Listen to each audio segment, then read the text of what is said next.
बिस्मिल्लाहिर्रहमानिर्रहीम बिस्मिल्लाहिर्रहमानिर्रहीम। स्टूडेंट अस्सलाम वालेकुम। आज जो है ना वो आप मेरा नाम है हुमैरा सुफ़ियानी और आज आप देखेंगे चैप्टर नंबर 7 सेकंड ईयर की ये मैथ की बुक है और इसमें चैप्टर नंबर 7 और एक्सरसाइज 7.1 और क्वेश्चन नंबर 1 से लेकर क्वेश्चन नंबर 5 तक। तो स्टार्ट करते हैं जी। बिस्मिल्लाहिर्रहमानिर्रहीम। क्वेश्चन नंबर 1 है write the vectors P Q in the form X I plus Y J P is equal to 2, 3 Q into 6, -2। ठीक है, इसका हम फर्स्ट पार्ट करेंगे आज। अच्छा स्टूडेंट, ये हमारे पास क्वेश्चन है, आपने वेक्टर की फॉर्म में वैल्यू लिखनी है। आपको 2 पॉइंट गिवन है, तो वेक्टर की फॉर्म में आपने कैसे बनाना है इसे, इसको हम सॉल्व करते हैं जी। सबसे पहले आपने वेक्टर बनाना है, तो पी क्यू, ये आपने फिज़िक्स में भी फर्स्ट ईयर में पढ़ा था कि आप एरो से रिप्रेजेंट करते हैं वेक्टर्स को।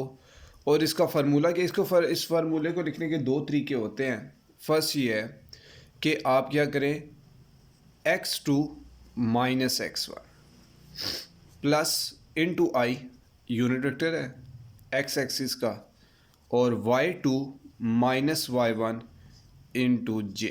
ठीक है जी, ये इसका यूनिट वेक्टर है। अब आपको पता है कि स्टूडेंट p और q के हिसाब से x1 ये होगा आपका, y1 ये है, x2 6 है और y2 आपके पास -2 है। ठीक है, अब x2 minus x1 6 -2 into I unit vector plus y2 minus y1 -2 minus, और ये पॉजिटिव है तो ये नेगेटिव लिख लेंगे 3। तो ये आपके पास क्या रह जाएगा student, 4i plus into -5j। तो आंसर आपका आ जाएगा 4i प्लस माइनस -5j। तो ये आपने P और Q पॉइंट को वेक्टर की फॉर्म में लिख दिया है, तो ये आपका आंसर बन जाएगा। तो इस तरीके से जो है ना वो आपके पास कोई भी 2 पॉइंट्स आ जाए, 3 आ जाएं, तो आप जो है ना वो इस फार्मूले के तहत इसको सॉल्व कर सकते हैं। अच्छा स्टूडेंट, क्वेश्चन नंबर 2 का थर्ड पार्ट है। फर्स्ट और सेकंड में इसलिए नहीं कर रहा कि वो डायरेक्टली वेक्टर की फॉर्म में वैल्यू लिखी हुई है और उसका आपने मैग्नीट्यूड फाइंड करना है। ठीक है, अब हम इसमें जब मैग्नीट्यूड फाइंड करेंगे तो साथ साथ आपको ये भी पता चल जाएगा कि अगर सिंगल पॉइंट आ जाए आपके पास तो वेक्टर की फॉर्म में आप कैसे लिखते हैं। तो ये देखें, ये वेक्टर की फॉर्म में लिखने के लिए आप क्या लिखेंगे, 3i और इसके साथ -4 है तो -4j, क्योंकि फर्स्ट पॉइंट के साथ जो है ना वो x एक्सिस होता है तो उसका यूनिट वेक्टर i है, और सेकंड जो है आपके पास वो y एक्सिस होता है तो उसका यूनिट वेक्टर j होता है। ठीक है, अब मैग्नीट्यूड आपने फाइंड करना है, तो सिंपल सा तरीका है इसका। आप क्या करें, इसमें 3 का स्क्वायर, मतलब आप किसी कोई भी पॉइंट्स हों उनके स्क्वायर, सिर्फ आई और जे आपने इनके यूनिट वेक्टर नहीं लिखने होते, और अगर किसी वैल्यू के साथ माइनस आ रहा है तो वो भी आपने ब्रैकेट में लिखना है। क्यों, क्योंकि जब आप स्क्वायर लेंगे तो माइनस का साइन भी ख़त्म हो जाएगा, और अंडर रूट आपने ले लेना है। ठीक है, ये आपका, और वर्टिकल लाइंस आपने वेक्टर के लेफ़्ट और राइट लगानी होती हैं। ठीक है, ताकि आपका जो है ना वो कम्प्लीटली यूनिट वेक्टर बन जाए।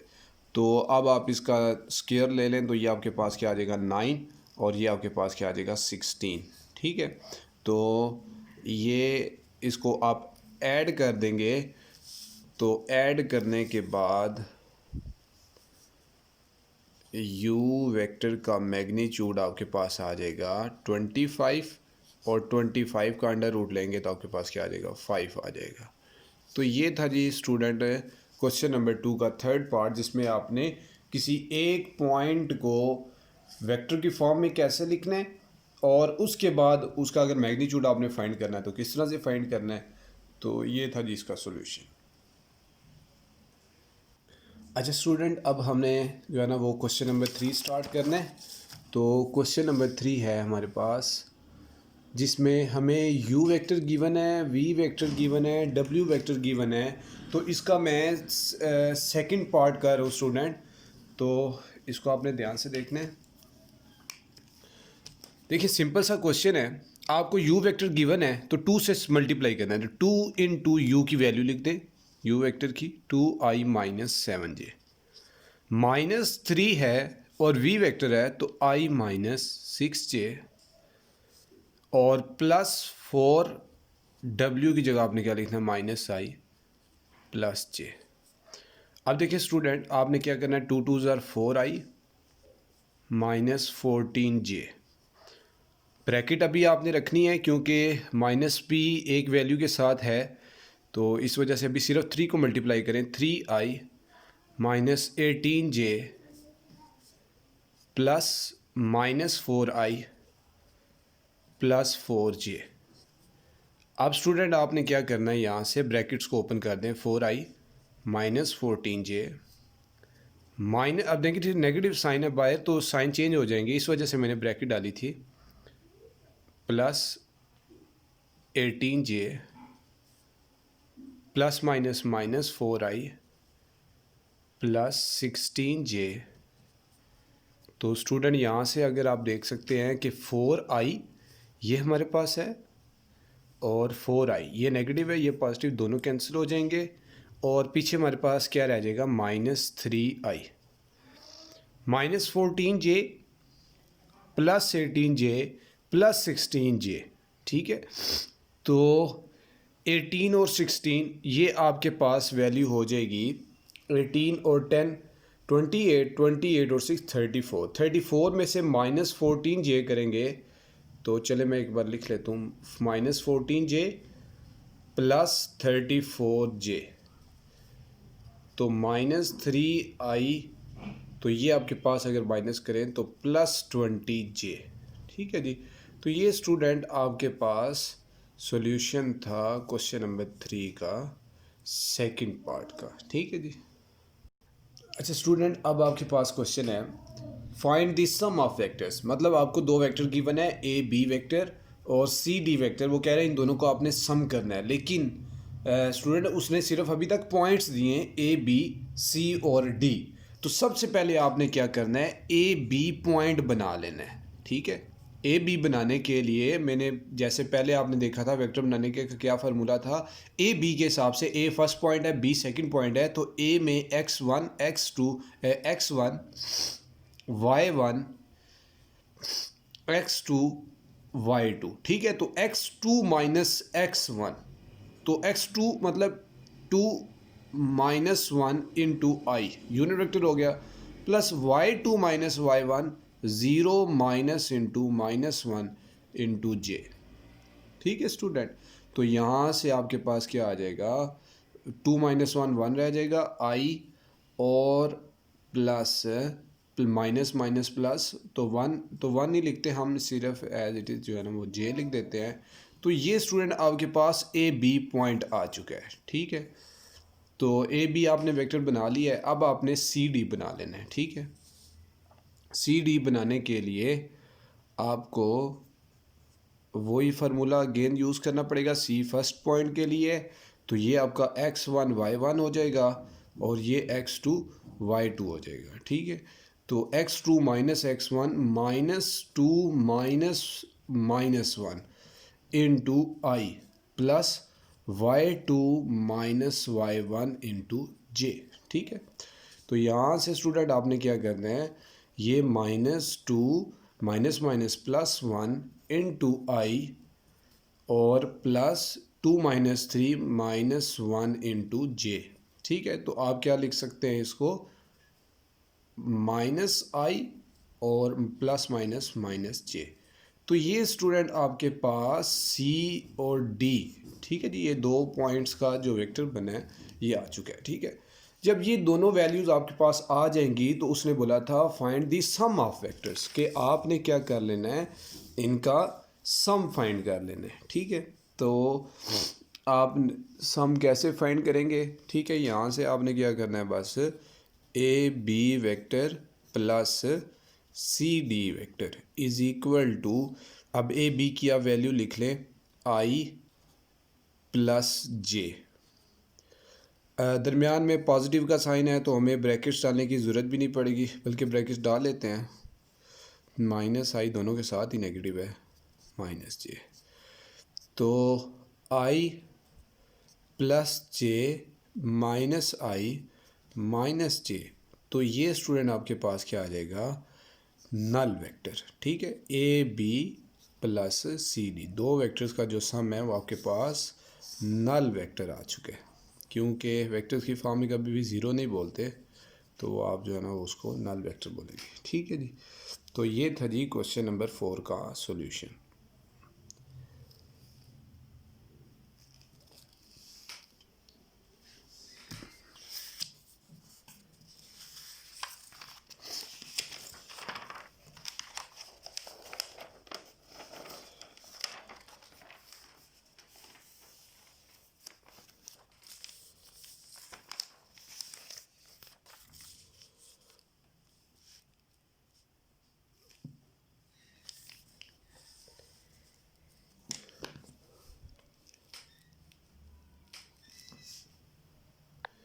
अच्छा स्टूडेंट, हमारे पास लास्ट क्वेश्चन है, find vector from point A to the origin. ठीक है जी, अब देखिए ये बड़ी इम्पोर्टेंट चीज़ है कि यहाँ से अक्सर जो है ना वो स्टूडेंट क्वेश्चन करते वक्त गलती करते हैं कि उसने लिखा है फाइंड वेक्टर करना है, लेकिन कहाँ से, फ्रॉम पॉइंट ए से टू ओरिजिन, ओरिजिन की तरफ। तो आपके पास सबसे पहले ए बी पॉइंट गिवन है 4i-2j, फिर आपको बी पॉइंट दिया गया है, ठीक है, -2,5। अब देखिए स्टूडेंट, मैंने एक तो तरीका आपको बताया था कि जब भी आपने वेक्टर बनाना है तो किस तरह से x2 -x1 करके, ठीक है। और मैंने आपको फर्स्ट क्वेश्चन में ये भी बोला था कि एक सेकंड इसका भी मेथड होता है कोई भी किसी भी पॉइंट का वेक्टर बनाने के लिए, ठीक है। क्योंकि यहाँ पर हमने ए पॉइंट फाइंड करना है ओरिजिन से, तो वो हम किस तरह से उसका मतलब आपको सेकंड ऑफ भी मेथड भी पता चल जाएगा और आपको ये पता चल जाएगा कि पॉइंट आपने कैसे बनाना है, ठीक है, ए से ओरिजिन की तरफ। सबसे पहले हम ओरिजिन से ए की तरफ, ओरिजिन से बी की तरफ, ए बी को हम ओरिजिन के साथ अगर लिखें तो कैसे लिखेंगे, हम लिखेंगे ओ बी माइनस ओ ए।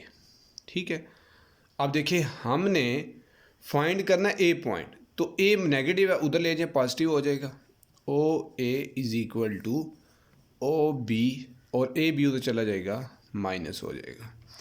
अब आप इसको लिख सकते हैं ओ बी पॉइंट, ठीक है, ओ बी को बस आप सिंपल क्या लिख दें 2i प्लस 5j। एक पॉइंट को आपने वेक्टर की फॉर्म में पहले भी देख चुके हैं किस तरह से लिख सकते हैं, माइनस ए बी आपके पास 4i-2j। अब स्टूडेंट आपने क्या करना है, ब्रैकेट्स ओपन करने हैं, 2i plus 5j -4i plus 2j। अब यहाँ से -2i -4i -6i plus 7j।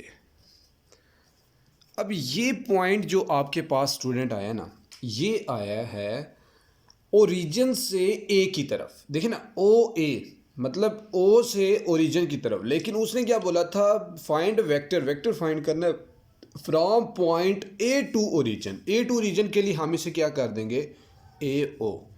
तो यहाँ से आपको माइनस के साथ इन दोनों को मल्टीप्लाई करना पड़ जाएगा, ठीक है। तो ये आपके पास स्टूडेंट आ जाएगा प्लस 6i और प्लस माइनस -7j, ठीक है। तो जब भी आपने कभी भी इस तरह से साइड उनकी चेंज करें तो आपको ये नेगेटिव साइन कॉमन लेना पड़ता है या फिर इसे मल्टीप्लाई करना पड़ता है। तो ये था जी आपका सॉल्यूशन क्वेश्चन नंबर 5 का। स्टूडेंट आज जो है ना वो हमने 7.1, ठीक है, उसके पहले 5 क्वेश्चन हमने किए हैं। तो इंशाल्लाह जो है ना वो आपको एक एक चीज़ क्लियर होगी। लेकिन अगर फिर भी कोई कमी बेशी रह जाए तो आप मुझे कमेंट कर सकते हैं, आप बता सकते हैं। तो क्योंकि जो है ना वो ज़रूरी नहीं है कि हर चीज़ मतलब आपको बिल्कुल एक्यूरेट की जाए, क्योंकि अक्सर क्वेश्चन करते वक्त वीडियो में गलती हो ही जाती है। तो इसकी वजह से अगर किसी किस्म की कोई मिस्टेक वगैरह हो तो उसके लिए मैं आपसे माज़रत भी चाहता हूँ। और अगर आपको कोई पता चले तो आप ज़रूर जो है ना वो मुझसे कांटेक्ट कर सकते हैं। और उसको मैं फिर ठीक भी कर लूँगा, ठीक है। और दूसरा आप लोगों ने याद रखना है, अच्छी से अच्छी तैयारी करें, ठीक है। टाइम आप लोगों के पास कम होता है पेपर्स के लिए, अभी से अच्छी तैयारी करें तो इंशाल्लाह जो है ना वो एक अच्छा रिज़ल्ट आप लोगों का आएगा। तो अल्लाह ताला आपको कामयाब करे। और अगर आपने इससे पहली वाली वीडियोस नहीं देखी तो वो भी आप देखें लाजमी, ठीक है, ताकि आपके सारे कॉन्सेप्ट वगैरह क्लियर हों। ठीक है जी, नेक्स्ट लेक्चर में आपसे मुलाकात होगी। ओके जी, अल्लाह हाफिज़।